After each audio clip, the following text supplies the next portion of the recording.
Bapak-bapak, ibu-ibu dan rekan-rekan sekalian.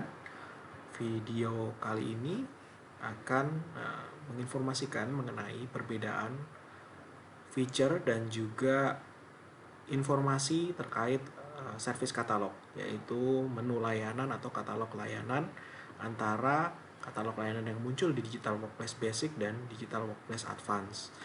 Jadi basically pada prinsipnya seperti yang kita ketahui, kalau pada basic dia tidak memiliki rating layanan, memunculkan rating layanan, kemudian dia tidak juga memiliki pricing atau informasi terkait harga dari layanan, dia tidak memiliki add to chart, dan dia juga tidak memiliki jumlah quantity. Selain itu, ketika kita melakukan request, contoh guest wifi service request, dia akan langsung memasuki ke form, tidak masuk ke view seperti ini terlebih dahulu. Kalau di advance dia masuk ke view seperti ini. Di sini kita bisa masukin review terkait layanan tersebut langsung. Di sini juga kita bisa lihat description-nya, bahkan kita bisa masukin video ataupun informasi terkait layanan ini. Misalnya ada panduan request layanan ataupun jenis barang yang bisa di request di sini, kita bisa masukin informasi. Contoh bagaimana pemakaiannya terkait quantity, shopping chart. Nah, di sini kita bisa ambil salah satu layanan, misalnya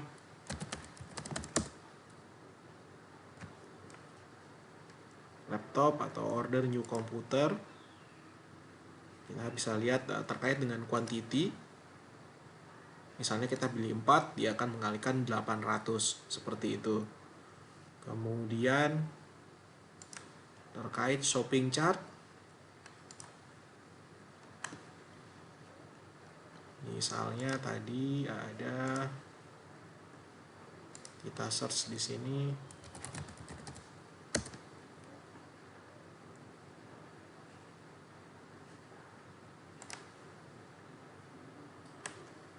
kita katakanlah kita mau beli untuk 5 orang yang berbeda, kita bisa masukin 5 kali add to chart. Di sini ada 5 request.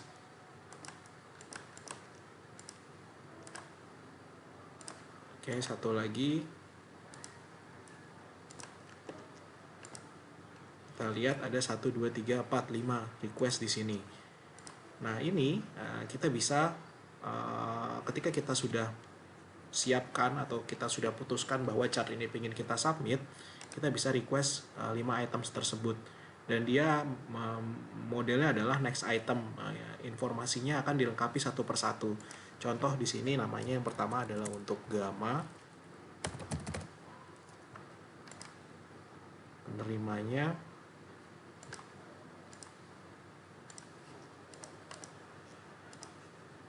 kemudian new hire, kemudian saya pilih komputernya yang pertama MacBook, next item.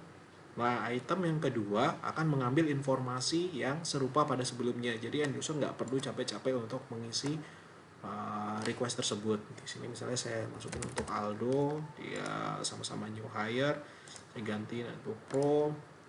Kemudian berikutnya untuk Angga, untuk Adit, kemudian yang terakhir untuk Erlan.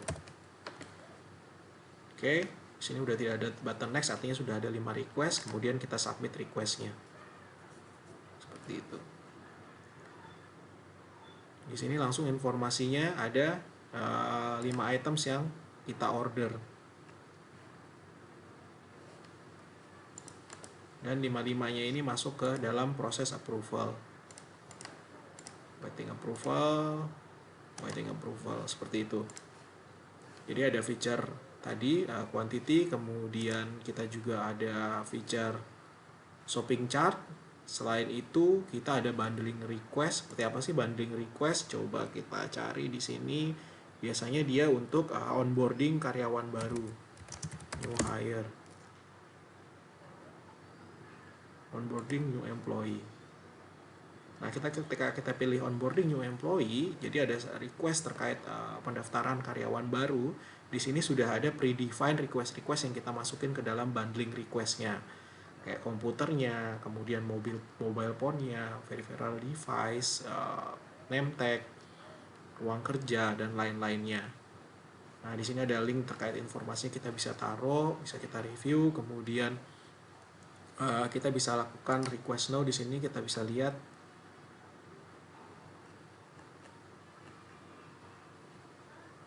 kita akan menemukan informasi-informasi atau layanan-layanan yang tadi ada di depan. Di sini ada request-requestnya. Dari request ini kita bisa set mana yang kita mandatory, mana yang enggak. Tapi di sini ini di set semua mandatory. Kalau misalnya ada beberapa yang opsional, di sini nanti ada muncul button yes atau no. Itu bisa exclude yang enggak wajib. Di sini coba kita isi. Karena Pelawi consultant, kita lengkapi informasinya, kapan mulai kerja. Oke, next. Kemudian kita masuk ke aset atau peripheralnya, apakah butuh, seperti itu. Kalau yes, dia ada muncul informasi apa sih yang mau peripheralnya, barang peripheral yang mau disertakan, kemudian apakah butuh bisnis mobile phone, kemudian application aksesnya mau kemana aja,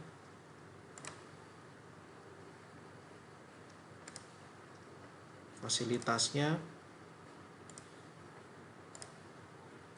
kemudian secara HR apakah butuh training,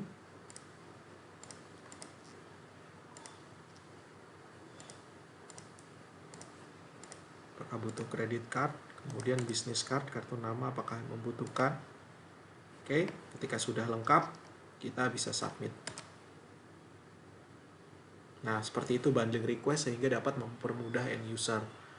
Nantinya untuk bundling request ini sendiri kita bisa set workflow-nya, apakah dia membuat masing-masing layanan menjadi satu workflow ataupun terpisah-pisah. Kalau ini dia pilih untuk menjadi satu workflow. Ketika kita udah pilih tadi komponen-komponennya, dan dia akan menjadi satu workflow dengan total cost yang sama yang telah diakumulasi. Nah, seperti itu untuk proses dari bundling request. Jadi yang membedakan antara basic dan advance selain rating, informasi detail, kemudian costing, kemudian bundling request, kemudian di sini juga ada quantity dan shopping chart. Jadi memang perbedaannya lumayan signifikan.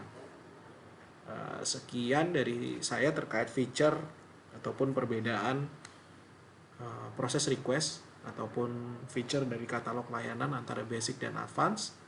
Terima kasih.